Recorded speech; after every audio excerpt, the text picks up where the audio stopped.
Nous prenons la direction de Tréal dans le Morbihan.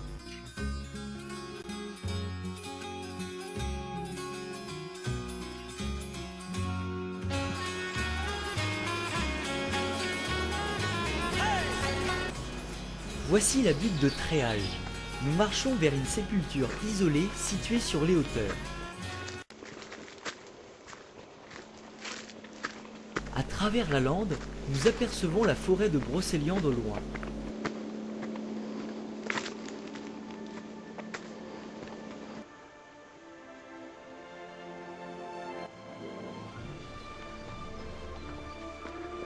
Puis on distingue une sorte de chenille de pierre.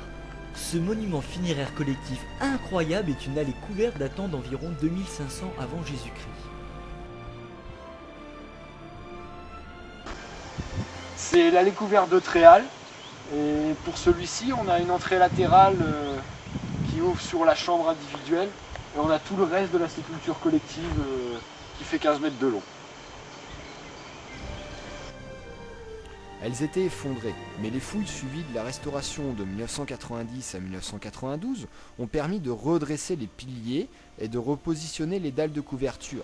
D'ailleurs, en 1864, Ramé, qui est le premier à faire de Saint-Just une étude scientifique, déclare que les mégalithes ont subi un siècle d'oubli.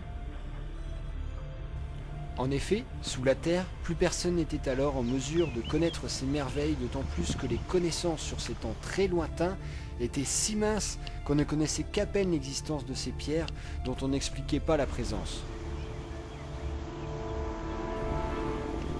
Les sépultures à entrée latérale sont typiques de la période 3000 à 2000 avant Jésus-Christ. L'allée couverte de Tréal mesure 15,50 m de long pour une largeur d'1,20 m. Elle compte 11 dalles, toutes en schiste, plus des cairns qui les recouvrent.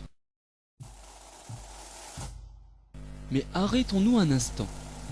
Ce monument funéraire collectif, apparenté au mégalithe, est commun à certains d'autres d'Europe du Nord. Son architecture, comme sa technique de construction, en font une vraie merveille pour l'époque.